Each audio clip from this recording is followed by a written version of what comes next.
Hello and welcome to Chicory's maintenance series. We're back on the engine mounts and I'm going to bring you up to speed. This is a little bit of a review. When I took the engine mount out, so I've got the mount here and I've got the bracket that goes to the engine.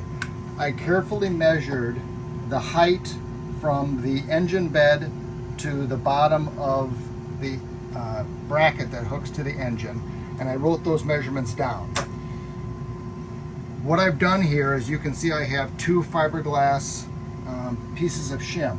And the reason that I'm doing that is the mount manufacturer wants the bracket that connects to the engine to be halfway in between the mount and the top of the bolt. If I had not put these shims in here, you could see that my bracket would be very close to the top of the bolt, and that would apply more pressure on the mount and it would not work as well. So I needed to raise the isolation mount up. And part of that too is I needed to make a shim that tapered. And the reason that I needed to do that is I figured out when I was doing my measurements that the forward part of the engine bed is 186 thousandths of an inch lower than the back part. So I had to make the shim so that it wouldn't impart a torquing motion on the engine mount. And I had discovered with the old engine mount that it was tilted and that the bolt was actually touching the frame, which of course would have been a pathway for vibration. So now that I've got this all set up, I've got this to the exact height I want.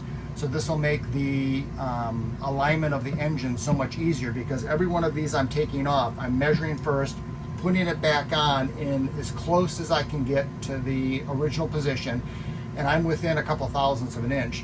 And when I'm done putting all the mounts on, my engine alignment should be much easier because I'm going to be very close. So the next thing I'm going to do is I'm going to go down in the engine room and I'm going to put the two bolts in that hold it to the engine bed. And if you remember, I used helicoils because I changed it from a old English 12 thread per inch half-inch bolt to a standard 13 thread per inch half-inch bolt. And the reason I did that is because I wanted to make sure that I could get all grade 8 hardware for everything that's put this together is the proper way of doing it. So I'll be back in a minute. So I'm back. I'm going to show you in a minute. I did put in the other mount and it looks great. Everything's lined up exactly the way we wanted it. I started taking out the second mount. So the first one we did was on the port side aft. This is the starboard side aft. The reason I did the port side aft first is because I believed it was going to be the easiest. It was easier access. This one was a little bit more difficult access, but let's look at what we see here for a second. This one was tilted a little bit, but only like 22 thousandths compared to the 186 thousandths of the other one.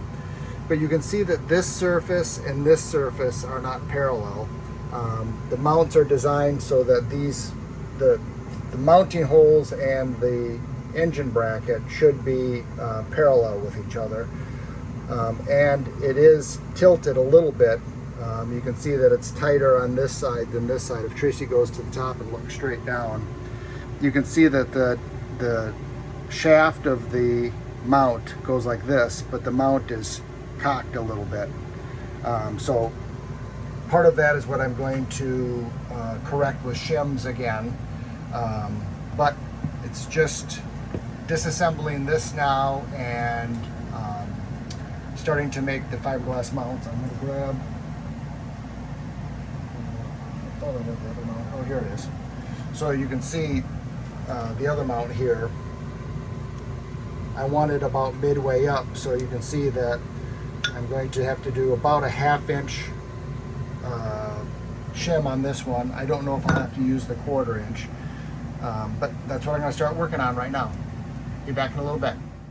So I just wanted to show you the mount in position. Tracy can zoom in down here. You can see the mount is bolted down and I have the fiberglass spacers at the bottom. Everything's tightened up. Everything is measured exactly the way I wanted it. I have this loose right now. I did tighten it down, but I loosened it again because I jacked up the back of the engine because I pulled the starboard side mount off. And I want to show you a couple things about that. If you remember, I was just telling you that the mount and the engine should be parallel. And so if I look right down here, I can see the bolts are perfectly in line and they are parallel with the line of the engine. And I told you the other side didn't appear to be that way.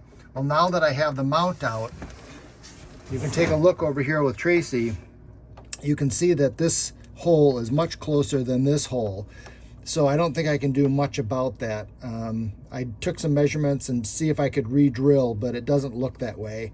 So I'm going to drill and tap these for the helicoils and then start making the shims again. But that's gonna have to happen a little bit later. So this is gonna end this video. I appreciate you watching, commenting, liking, and subscribing. Until next time, thanks.